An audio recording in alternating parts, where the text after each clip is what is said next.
Ms. Haines, welcome, and as interested as I am in your former bookstore ownership, I'm going to save those questions for another day. Excellent, Senator. Let me start with the fact that you'll have an opportunity, if confirmed, to immediately turn a page on the excessive secrecy and lawlessness of the outgoing administration. The Congress, as you know, passed a law requiring the DNI to submit to the Congress an unclassified report on who was responsible for the brutal murder of Jamal Khashoggi. If you are confirmed, will you submit to the Congress the unclassified report required by the law? Yes, Senator. I absolutely will follow the law. Thank you. Back in 2014, the CIA accessed the shared drives of this committee that we were using to write the torture report, and even read committee emails. Do you acknowledge that this was wrong? I do, sir. I believe that it was wrong that the intelligence community had access to CISI staff emails, and I know Director Brennan apologized for it, and I agreed with that apology. All right. In 2013, after reviewing the committee's torture report, the CIA acknowledged significant shortcomings with regard to accountability, including management failures. CIA recommended that accountability reviews should be broadened to include systemic failures and accountability for individuals who are responsible for the failures. Do you agree with this recommendation? And if you're confirmed, would you seek to apply it to the intelligence community? Yes, Senator. I agree with the 2013 recommendation that the Central Intelligence Agency indicated, and to broaden the approach of accountability review boards as you identified. Good. Now, I want to ask a question with respect to transparency. I thought our conversation was helpful, and get into the issue of surveillance. Senator Heinrich and I have been very involved in this, and I'm particularly troubled by the intelligence community's purchases of Americans' private data.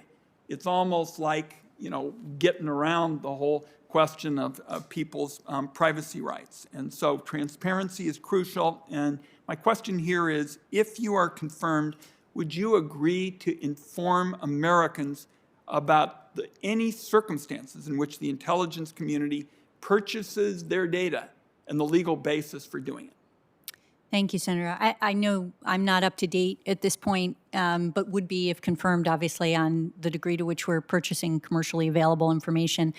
But I would seek to try to publicize essentially a framework that helps people understand the circumstances under which we do that and the legal basis that we do that under. I think that's part of what's critical to promoting transparency generally, is so that people have an understanding of the guidelines under which the intelligence community operates. I want to work with you on that.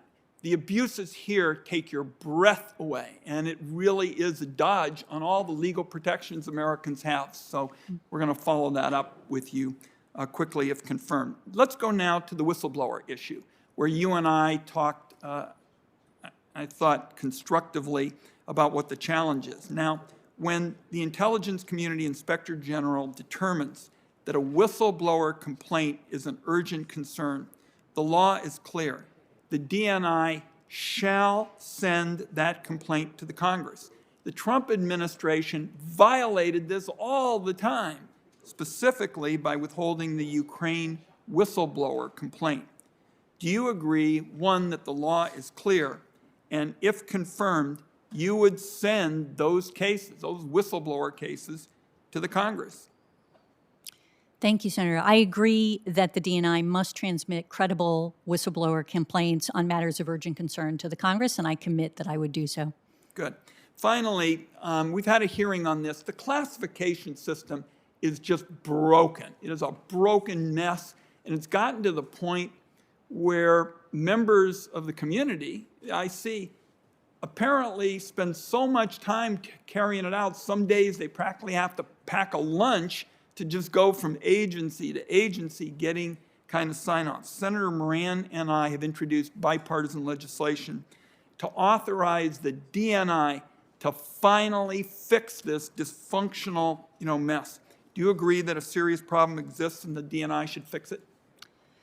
Yeah, Senator, I overclassification and the classification system generally has been a perennial issue I found in government in my experience, and one that does require some work.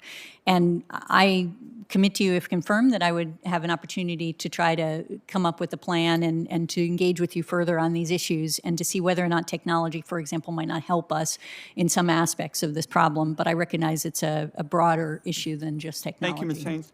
Chairman Rubio, I've had almost as much time as Senator Cornyn, our friend, and I'm going to stop. I do want to make clear to the chair and the ranking members, I'm going to need a bit of time to discuss this nomination on the floor. And Ms. Haines knows that, to discuss some of the other issues that are pending, but that will be appropriate for now. Thank you.